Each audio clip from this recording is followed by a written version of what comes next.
Hello and welcome to the second installment of The Days of Scoop. This novel is called The Days of Scoopy. Badabi Cert, Iran, February 20th, 2035, 7 a.m. Scoopy's phone is ringing. In a sleepy daze, he looks at his phone to see who it is. The bright light blinds his eyes as he turns the horrendously loud ringer down. Scoopy notices it's the Preston Subway's phone number.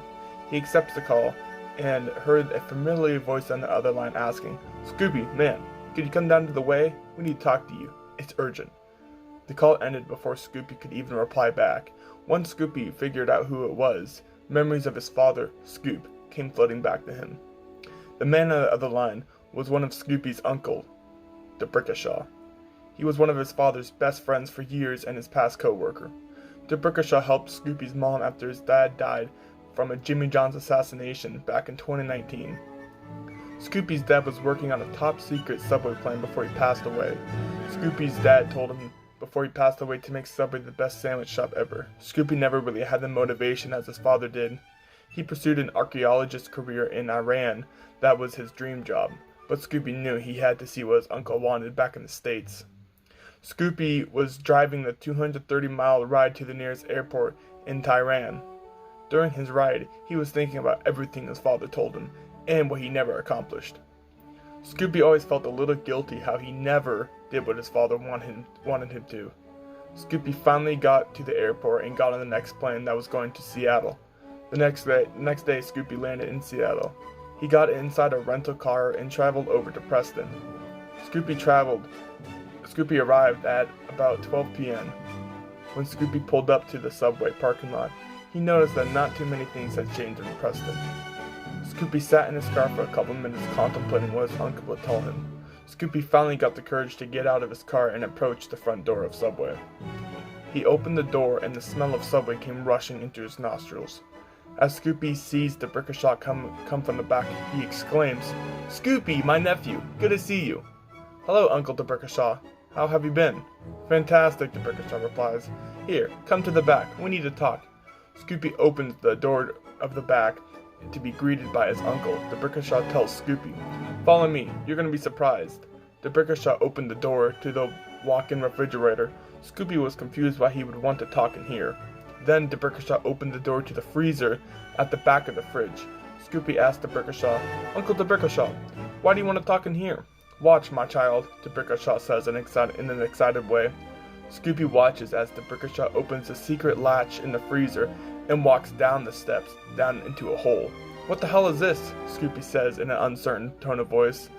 "This is a secret lair your father built," DBrickashaw replied. As Scoopy got down to the floor, he looked around the lair. He thought it must be the size of a hockey stadium full of computers and lab equipment. DBrickashaw ushered Scoopy into another room in a vault. As DBrickashaw closed the doors, he revealed to Scoopy the reason why he wanted him here. "Scoopy, we need you here, man. I have almost completed your father's final plan.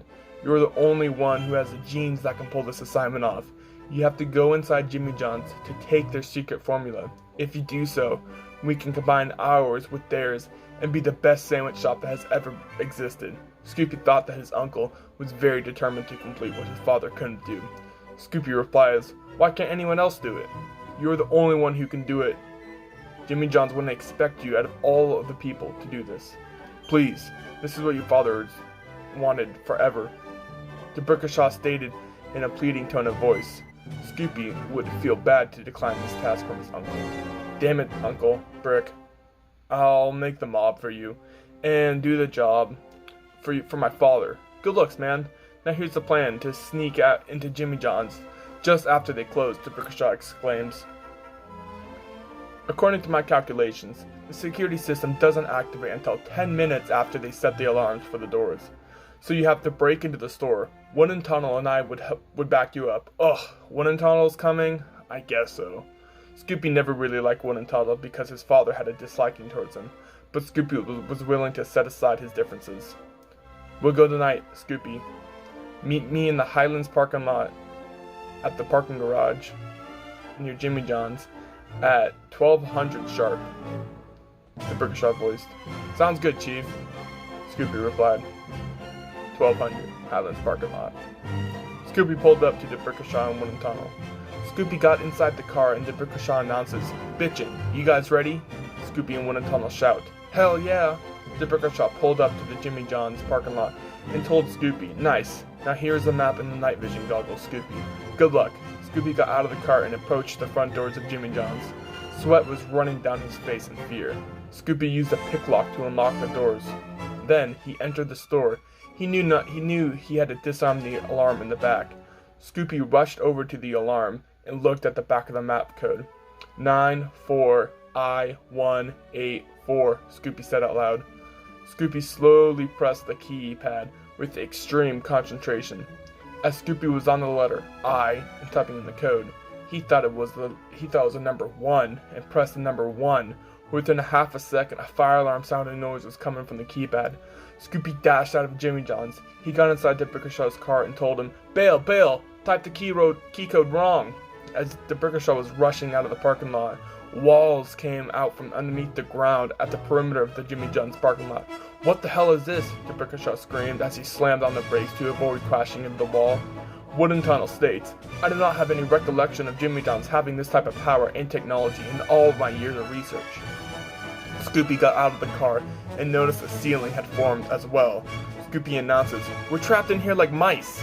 As Scoopy continued to look at the ceiling, he noticed the ceiling was getting closer. Scoopy explains in a fright, "The ceiling is going to come down on us." Wooden Tunnel was typing furiously on his laptop to hack the walls. DBrickashaw asked Wooden Tunnel, "Any chance of getting out of here?" "The chances are extremely low, but I'll try," Wooden Tunnel told DBrickashaw in a frantic tone of voice. DBrickashaw shouted, "Damn Jimmy John's!" The next thing they knew, the ceiling dropped on everyone, crushing everything. Everyone got crushed to death in an instant, and that was all in the days of Scoopy.